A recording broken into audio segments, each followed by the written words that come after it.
আসসালামু আলাইকুম dear viewers, আশা করি সবাই ভালো আছেন। আজকে গ্রামীণ একটা বিষয় শেয়ার করা হবে। সে গ্রামের মাটির চুলায় যে রান্না করা হয়, এই রান্নাটা অনেক মজা হয়। তো আমরা শহরের থেকে এরকম একটা গ্রামীণ ফ্লেভারের জন্য চেষ্টা করতেছি। মাটির চুলা বানানো হইতেছে।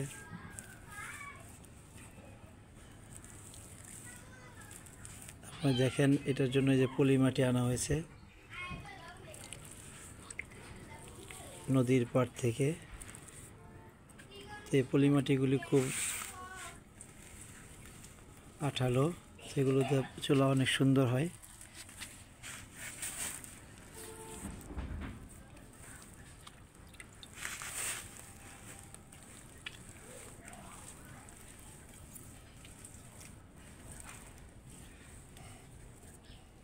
এবার তরকারি রান্নার স্বাদ দ্বিগুণ বেড়ে যাবে, ইনশাল্লাহ খাওয়াও বেড়ে যাবে।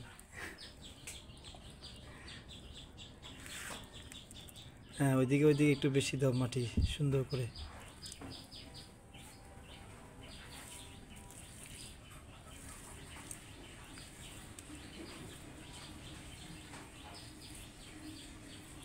আসলে মাটির চুলার খাবারটা গ্যাস বা অন্যান্য যে চুলার তুলনায় যেরকম সুস্বাদু হয়, আবার এটা স্বাস্থ্যকরও বেশি, পুষ্টিগুণও বেশি থাকে খাবারের মধ্যে।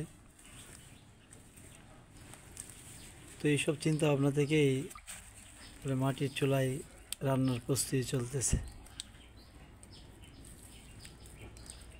এটা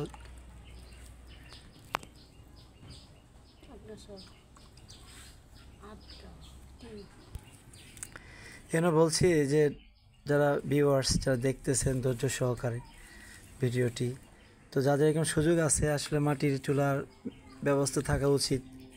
আমাদের শহরে প্রায় সময় গ্যাস থাকে না বা সময় মতো পাওয়া যায় না।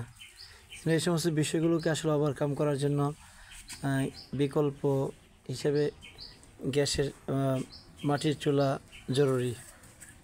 তো এই জন্য যাদের সুযোগ আছে, তারা এরকম একটা বিকল্প ব্যবস্থা করে রাখতে পারেন।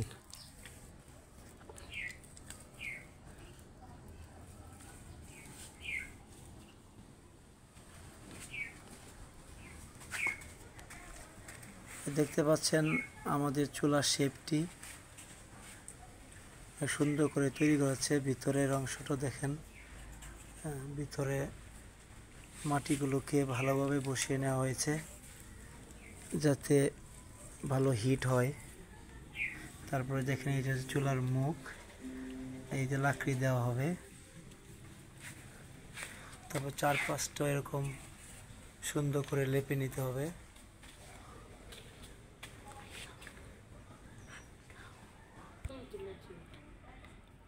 এই তো অতি চমৎকার একটি মাটির চুলা হয়ে গেল, একেবারে ফাইনাল ফর্মে চলে আসছে।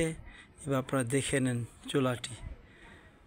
আসলে প্রথমে রাউন্ড করে মাটি কাটা হয়েছিল, তারপরে এখানে এই যে আমরা এই যন্ত্রটা ব্যবহার করেছি, দেখেন চমৎকার একটি যন্ত্র মাটির চুলা তৈরি করার জন্য।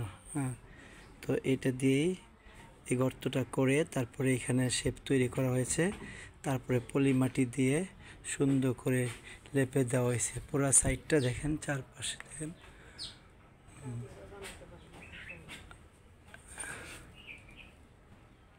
এই হচ্ছে তার সারাউন্ডিং পরিবেশটা। এইখানে রান্না করা হবে এই চুলায়। তো যখন পরবর্তীতে বিভিন্ন মজার মজার খাবার রান্না করা হবে, তো আপনাদের দেখা হবে। আপনাদের আমাদের সাথেই থাকবেন। তো যাদের সুযোগ আছে, এরকম চুলা বিকল্প হিসেবে বানাইতে পারেন, তাহলে আমরা গ্যাসের পেরেশানি থেকে বাঁচতে পারবো, ভালো সুস্বাদু মজাদার স্বাস্থ্যসম্মত খাবারও পেতে পারবো। সাথেই থাকুন। ধন্যবাদ। আসসালামু আলাইকুম।